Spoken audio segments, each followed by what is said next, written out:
El Tribunal Constitucional entra en sesión vista la causa rol 3364, requerimiento de inaplicabilidad por inconstitucionalidad, deducido por Nel Griven Bobadilla, juez titular del Juzgado de Familia Pudahuel, respecto a la parte que indica el artículo 205 del Código Civil. Tiene la palabra el señor relator Sebastián López.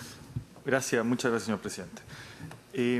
Con fecha 15 de febrero del año 2017, a fojas 1 y por auto motivado de fojas 2 y siguientes, doña Nel Griven, jueza titular del Juzgado de Familia de Pudahuel, requiere un pronunciamiento respecto de la inaplicabilidad por inconstitucionalidad del artículo 205 del Código Civil en la parte que dispone, comillas, cuando el hijo tenga determinada una filiación diferente, coma, para lo cual se sujetarán a lo dispuesto en el artículo 208, cierre comillas. Esto para que la declaración surta efectos en la causa sobre reclamación de filiación no matrimonial que se individualiza y que se sustancia ante el mismo tribunal requirente. En el caso suplite, Byron Vidal Rivas interpuso demanda de reconocimiento de paternidad en contra de Fernanda Ramírez Pacheco respecto de la niña de iniciales JERR de 3 meses de edad a la época de la interposición del presente requerimiento de inaplicabilidad. Y la demandada opuso la excepción de ineptitud del libelo, conforme al artículo 303, número 4 del Código de Procedimiento Civil, fundada en que la acción de reconocimiento impetrada no se encuentra contemplada en nuestro ordenamiento jurídico, excepción que se encuentra pendiente de fallo por la magistrada requirente. Indica que esta normativa aplicable al caso es aquella que precisamente se dispone por el artículo 205 del Código Civil, que permite la reclamación de filiación matrimonial en 2 supuestos. Primero, al hijo contra el padre o madre, y en segundo lugar, al padre o madre contra el hijo, pero cuando éste tiene determinada una filiación diferente. Y en este caso, además, debe interponerse la acción de reclamación de nueva filiación en conjunto con la de impugnación de la filiación anterior existente. La norma del artículo 205, entonces, no permite la acción de reclamación de filiación pura y simple, de modo que el padre o madre no puede reclamar la filiación si el hijo no tiene determinada otra diferente antes, como sería el caso de Marras. Afirma la magistrada requirente que esta situación importa constituir una diferencia arbitraria e inconstitucional entre padres e hijos, según si existe o no determinación de filiación anterior. Así, en el caso de que no exista filiación determinada, el padre solo podría optar por un reconocimiento voluntario de la niña o confirmar su paternidad a instancias de ser demandada por la madre o por la niña en su oportunidad, pero no puede acceder a la prueba de ADN y a la constatación real de su paternidad biológica por la otra vía que no sean las mencionadas, porque el artículo 205 impide reclamar la filiación no matrimonial si es que no hay otra anterior fijada. Esta diferenciación es contraria al principio de igualdad ante la ley, garantizado en el artículo 19, número 2 de la Constitución, porque no existen razones fundadas que justifiquen la diferenciación efectuada por el legislador, que deviene en arbitraria y vulneradora de los derechos constitucionales del presunto padre que reclama su filiación. La causa fue admitida a trámite y declarada admisible por la primera sala de este Tribunal Constitucional, la misma que ordenó la suspensión del procedimiento en la gestión ventilada en el Juzgado de Familia requirente. Oportunamente se hizo parte en auto doña Jessica Torres Quintanilla en calidad de curadora ad litem de la niña concernida en la gestión y formuló dentro de plazos observaciones acerca del fondo, instando y solicitando que el requerimiento fuere acogido. Al efecto, manifiesta que la aplicación del artículo 205 del Código Civil en el caso concreto infringe el derecho de igualdad ante la ley, amén del derecho a la identidad, derecho humano este último carácter personalísimo, autónomo, inherente a la dignidad humana y que importa el derecho de todo individuo a conocer sus orígenes filiativos.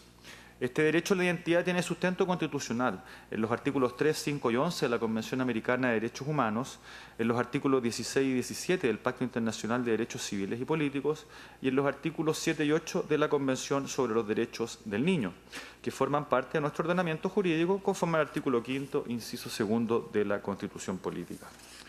Su vulneración sería patente desde que el precepto impide al presunto padre y a la niña acceder a la verdad biológica por el solo hecho de no existir la filiación diferente fijada antes, lo que asimismo es contrario al principio de la libre investigación de la paternidad y maternidad aparejado a este derecho a la identidad de la niña. Se añade, además, la afectación de la integridad psíquica de la niña que por aplicación de la norma en cuestión se verá impedida de conocer a su verdadero padre, debiendo esperar hasta cumplir 18 años para poder ella en forma directa reclamar la paternidad y pedir las pruebas biológicas. Finalmente, considera la curadora ad litem que se conculca el derecho a la acción del padre, garantizado por el artículo 19, número 3 constitucional. En tanto, el artículo 205 proscribe la acción de reclamación pura y simple, lo que le impide disponer de medios procesales aptos para obtener judicialmente la determinación de la filiación. Con fecha 20 de abril, se ha ordenado traer los autos en relación, se agregó la vista para su causa, para su vista en la sesión de pleno del día de hoy y se ha anunciado en forma paralegal la abogada Jessica Torres, señor presidente. Muchas gracias. Entonces, por la menor, en la causa ya indicada, alega el abogado Jessica Torres Quintanilla hasta por 25 minutos. Tiene la palabra.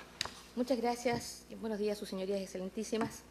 En mi calidad de curadora ad litem, alego precisamente en representación de la niña Josefa, a fin de sustentar el requerimiento planteado por la magistrada Donel Griven, toda vez que a nuestro entender efectivamente se conculcan derechos y principios constitucionales según se va a explicar. Como siempre, quisiera prevenir a sus señorías excelentísimas que los argumentos que esta abogada va a señalar en este estrado provienen del estudio y análisis efectuado por alumnos de la Facultad de Derecho de la Universidad de Chile del curso de Justicia Constitucional. Para una mejor comprensión de nuestros argumentos, vamos a plantear algunos temas fácticos, de hecho, que nos llevarán como vehículo hacia la gestión pendiente y de ahí derivar al análisis de los principios y normas constitucionales que, a nuestro entender, se conculcan con la aplicación del artículo 205 en aquella parte ya citada. Su señoría, don Byron Vidal, un joven que conoce a una niña, otra joven, Fernanda, desde el año 2004 sostienen una relación sentimental esporádica. Efectivamente, no es formal, es intermitente, y el año 2015 le comunica Fernanda a don Byron que está esperando un bebé y que él es el padre de ese bebé. Intentan, con motivo de la maternidad, establecer una relación más formal en el tiempo, cuestión que no duró, lamentablemente, por circunstancias que son ajenas a este proceso, alejándose uno de otro.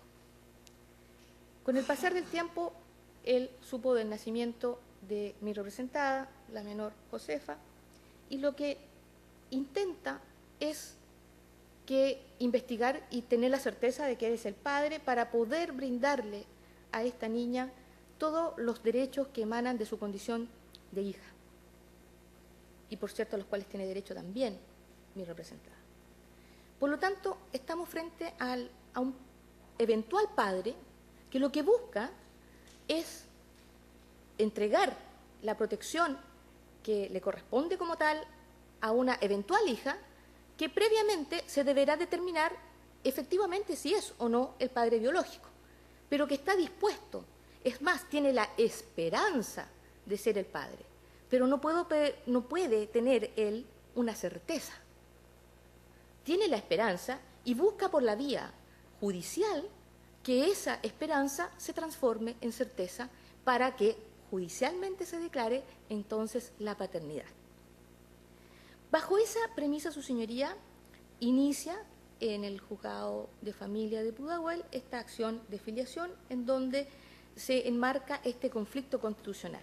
Y este conflicto constitucional, su señoría, se traduce en que existe una cantidad de ciudadanos, de chilenos, hombres, que quieren ser padres, buscan una certeza biológica, pero que nuestro legislador no le da la herramienta jurisdiccional para poder satisfacer esa duda y llegar a la convicción y luego declaración de paternidad.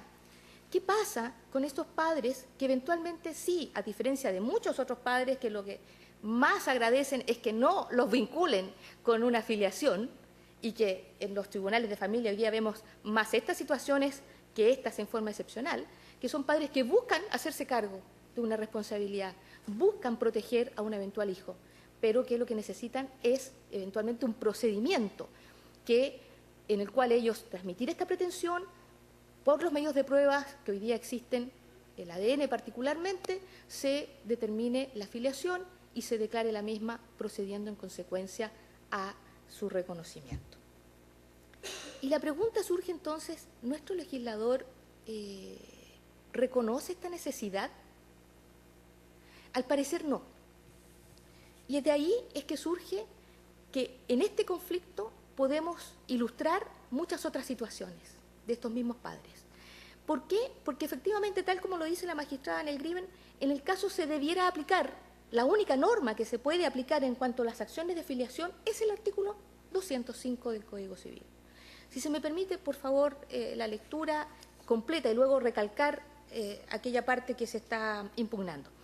Señala el artículo 205 que la acción de reclamación de la filiación no matrimonial corresponde solo al hijo contra su padre o madre. Ahí tenemos la primera hipótesis. O, aquí viene, cualquiera de estos, es decir, padre o madre, y aquí es la frase, cuando, es decir, hay una condición para que opere esta norma, el hijo tenga determinada una filiación diferente, es decir, haya sido reconocido por otro padre, para lo cual se sujetará a lo dispuesto en el artículo 208, que es además, ¿verdad?, deducir la impugnación de paternidad. Por lo tanto, nuevamente volvemos a hacer una pregunta, ¿y qué pasa entonces con esos padres que esperanzadoramente padres que quieren reconocer a un hijo que no está reconocido paternalmente, que no tiene filiación determinada, como es el caso concreto? ¿Cuál solución le da a nuestro legislador? Al parecer, ninguna. Porque con esta condición, que es cuando el hijo tenga determinada filiación, entonces surge la pregunta, ¿qué pasa en la hipótesis contraria? Aparentemente no puede hacer uso del artículo 205 y por lo tanto no podría llevar su pretensión judicialmente. Esta situación, su señoría, y aquí entramos al análisis de los principios constitucionales y normas constitucionales que se encuentran vulneradas por la aplicación del artículo 205, serían las siguientes. Primeramente, quisiera hacerme cargo del derecho a la identidad conjuntamente con la violación al principio del derecho a la integridad física y psíquica de las personas, desde el punto de vista de mi representada, que es una niña que hoy día tiene 1 año y 1 mes de vida y que no tiene padre que la reconozca, solo la madre. El derecho a la identidad, su señoría, es una creación dogmática, doctrinaria, que no tiene efectivamente un reconocimiento expreso en nuestra Constitución. Y ahí hacemos el distingo, y la verdad que es un llamado de atención, porque si comparamos nuestra Constitución con, por ejemplo, la Constitución peruana o incluso la boliviana, en donde hay un reconocimiento expreso del derecho a la identidad a nivel constitucional, en cambio nosotros lamentablemente no lo tenemos como un derecho expresamente consagrado. Sin embargo, como vamos a ver, eso no ha sido obstáculo para su reconocimiento a una categoría constitucional. Este derecho, sus señorías excelentísimas, ha sido conceptualizado, quisiera citar un concepto que en lo personal me gusta mucho, que del profesor Carlos Cesarego Fernández en su libro Derecho a la Identidad Personal. Si se me permite, por favor, la cita. Este derecho, señala, se refiere a las características que permiten individualizar a la persona en sociedad, hecho que hace que cada cual sea uno mismo y no otro, proyectado hacia el exterior, permitiendo al resto conocer a la persona en su mismidad, es lo que hace de ella un ser humano específico. La verdad que lo encuentro muy bonita la definición del derecho a la identidad. Ahora, las características de este derecho han sido también estudiadas y determinadas por el Comité Jurídico Interamericano a propósito de una opinión consultiva requerida por la presidenta del Consejo Permanente en marzo del año 2007. Si se me permite, por favor, las características citadas por este comité señala que este es un derecho humano, fundamental, personalísimo, de carácter autónomo, inherente al ser humano y, por supuesto, consustancial a los atributos y a la dignidad humana. Entonces, claramente hay una relación intrínseca entre el derecho a la identidad y el derecho a la dignidad humana. Los elementos que componen el concepto de derecho a la identidad o los derechos que la integran al derecho a la identidad están el derecho al reconocimiento a la personalidad jurídica, el derecho al nombre, el derecho a la nacionalidad y a la protección de la familia.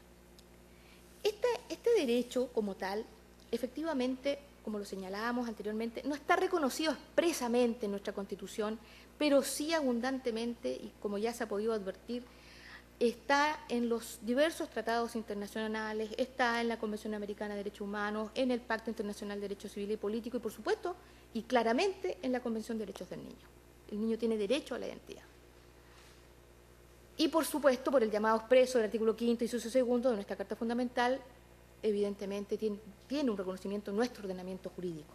Y así también lo ha expresado este excelentísimo tribunal, en que incluso ha hecho una definición y un reconocimiento a este derecho a la identidad, en el rol 834 del año 2007. Si se me permite la cita del considerando, son dos considerandos importantes de este fallo. El primero es el considerando 15º, en su párrafo final, señala que el derecho a la identidad personal comprende en un sentido amplio la posibilidad de que todo ser humano sea uno mismo y no otro, y en un sentido restringido el derecho de la persona a ser inscrita inmediatamente después de su nacimiento, a tener un nombre desde que nace y en la medida de lo posible a conocer a sus padres y a ser cuidado por ellos. Desde este punto de vista existe una estrecha vinculación entre el derecho a la identidad personal y a la dignidad humana, piedra angular de todo el edificio de los derechos fundamentales, pues esta solo se afirma cuando la persona goza de la seguridad de conocer su origen y sobre esa base puede aspirar a ser conocida como tal dentro de la sociedad. Luego, en el considerando 22º, se hace cargo de este no reconocimiento expreso en nuestra Carta Fundamental de este principio y señala, sobre el particular, ha de tenerse presente que aun cuando la Constitución chilena no lo reconozca expresamente en su texto, ello no puede constituir un obstáculo para que el juez constitucional le brinde adecuada protección. Lo anterior precisamente por su estrecha vinculación con la dignidad humana. Entonces, su señoría, uno se pregunta desde el enfoque de la menor, que hoy día no tiene padre en su inscripción, ¿cómo queda ella frente a esta situación en que un eventual padre lo único que desea es saber si es el padre para reconocerla y dada la negativa de la madre no puede proceder a reconocerla? Claro, podrán decir ustedes, él tiene la posibilidad de reconocerla voluntariamente y para eso están los actos, ¿verdad?, unilaterales que establece el propio Código Civil. Pero si no tenemos la convicción del origen biológico, que es lo que busca todo, o sea, padre, él tiene que hacer, como dice bien la magistrada, un acto de fe. Yo creo que es mi hija y por lo tanto procedo a inscribirla. Acá es una situación intermedia. Yo quiero ser el padre, tengo la esperanza de ser el padre y de ser el padre quiero, ¿verdad?, que reconocerla como tal y entregarle todos los derechos que ella tiene, como no solamente derecho a alimentos, pensemos el derecho sucesorio también. Entonces, esa solución de la voluntariedad del reconocimiento no es una solución para un padre que, si bien es cierto, tiene la esperanza, también busca un grado de certeza. Y esa certeza no se la puede dar nuestro sistema porque no existe una acción que lo reconozca. Frente a eso, señoría, entonces, nosotros creemos que aquí, y por el reconocimiento de los tratados internacionales que se vacían a través del artículo 5º, inciso 2 en nuestro ordenamiento jurídico, creemos que aquí se violenta este principio del derecho a la identidad desde la perspectiva de la niña. Y desde la perspectiva de la niña también, de la mano de este derecho, va el derecho a la integridad física y psíquica de todo ser humano, por cuanto efectivamente, si pensamos que el derecho a la identidad está esencialmente vinculado a la dignidad humana, claramente su merma influye en su persona, tanto física como psíquica. Ahora bien, Desde la perspectiva del padre, su señoría, claramente creemos que efectivamente aquí se violenta la igualdad ante la ley, como lo señalaba también la magistrada Nel Griven. Aquí hay una diferenciación. En nuestro sistema diferencia, y más que diferencia, omite, proscribe a aquel grupo de padres que lo que desea es una certeza, pero que quiere ser padre solo con una condición de que yo seré realmente el padre. Y esa necesidad, que es absolutamente razonable, no la considera el legislador. Entonces, para determinar si esta diferencia es arbitraria, y como es costumbre, su señoría, se hace el test, ¿verdad?, de razonabilidad, de proporcionalidad, de idoneidad, de necesariedad. Creemos que efectivamente no lo pasa. Porque, ¿cuál fue el fin de la norma al omitir este grupo de necesidades, al omitir a este grupo de personas en la necesidad jurídica de tener un derecho a la acción? Aparentemente no lo encuentro, porque si ha sido la economía jurídica, en el sentido de decir, ¿para qué necesita una vía judicial si para eso basta la voluntad? Está bien, basta la voluntad cuando hay certeza, pero ¿qué pasa entonces en la incertidumbre y en la esperanza y el deseo que no llega a ser convicción, pero que existe una voluntad de que así sea, bajo la condición de una prueba, nada más? Esto está omitido. Entonces, aquí hay un daño claramente a estas personas que se quedan proscritas del ordenamiento jurídico para satisfacer una necesidad jurídica. Por lo tanto, creemos que aquí la diferencia que hace el legislador y esta omisión claramente es perjudicial y claramente arbitraria. Pero además, su señoría, aquí también se violenta el derecho a la igual protección en el ejercicio de los derechos que tienen todas las personas, que es el 19, número 3, por cuanto aquí mi representada, mejor dicho, el eventual padre de mi representada, no tiene derecho a la acción, porque no tiene una acción reconocida para satisfacer esta necesidad jurídica. No la tiene. Siendo así, tampoco tiene derecho a la tutela judicial efectiva. No tiene derecho a reclamar o a solicitar por la vía judicial el apoyo para poder determinar si es el padre o no y poder reconocer a esta menor. Y por lo tanto, su señoría, de paso, se violenta el principio de la libre investigación de la maternidad y la paternidad, porque parece ser que no es tan libre entonces esta investigación, porque no se le reconoce a estos padres la posibilidad de requerir una certeza a través de los mecanismos probatorios. Por todas estas consideraciones, sus señorías excelentísimas, es que en nuestra calidad de curador ad litem de Josefa, solicitamos que se acoja al requerimiento interpuesto por la magistrada Nel Griven y en consecuencia se declare inaplicable aquella parte del artículo 205 que precisamente señala cuando el hijo tenga determinada una afiliación diferente, para lo cual se sujetará al dispuesto artículo 208 para el caso concreto de la gestión pendiente. Muchísimas gracias, su señoría. Gracias a usted. ¿Alguna pregunta, señor ministro? Ministro Letelier. ¿Cómo usted concatena o articula el derecho de la mujer a que se le crea? Porque en este caso ella le dice a Byron de que tiene un hijo, que va a tener un hijo de él, y él lo pone en duda. Entonces aquí está en el derecho de la mujer a su honra. ¿Cómo usted articula ese derecho con lo que la magistrada requirente nos propone? Bueno, quisiera contestar desde el punto de vista abstracto, más allá del caso concreto, porque tengo entendido que en el caso concreto no es la hipótesis precisamente, no es que él se haya negado al reconocimiento, sino que hubo un alejamiento durante el embarazo y después ella lo reconoce per se omitiendo al padre y de hecho se entera posteriormente. O sea, no puedo afirmar si hubo una duda o no, pero sí me gustaría contestar en abstracto, porque desde la hipótesis eventual del caso, si fuese así, su señoría, cuando se trata de la paternidad, y por algo existen los medios probatorios, en el caso de las acciones en que sí corresponde, existe la posibilidad de una legítima duda. Yo creo que es absolutamente legítimo que una persona que no está en una relación permanente, en una relación normal, por así decirlo, en pareja, sino que intermitente y esporádica, tenga la legítima duda de que es padre o no, pero quiere serlo. Existe, como le digo, a mi modo de ver, el legítimo derecho de determinar una certeza. Y esa certeza se puede concatenar perfectamente con el derecho a la dignidad humana. Yo creo que el derecho a la dignidad de la mujer, que se le pueda sospechar si es la madre o no, va concatenado a una situación fáctica de real vida en pareja.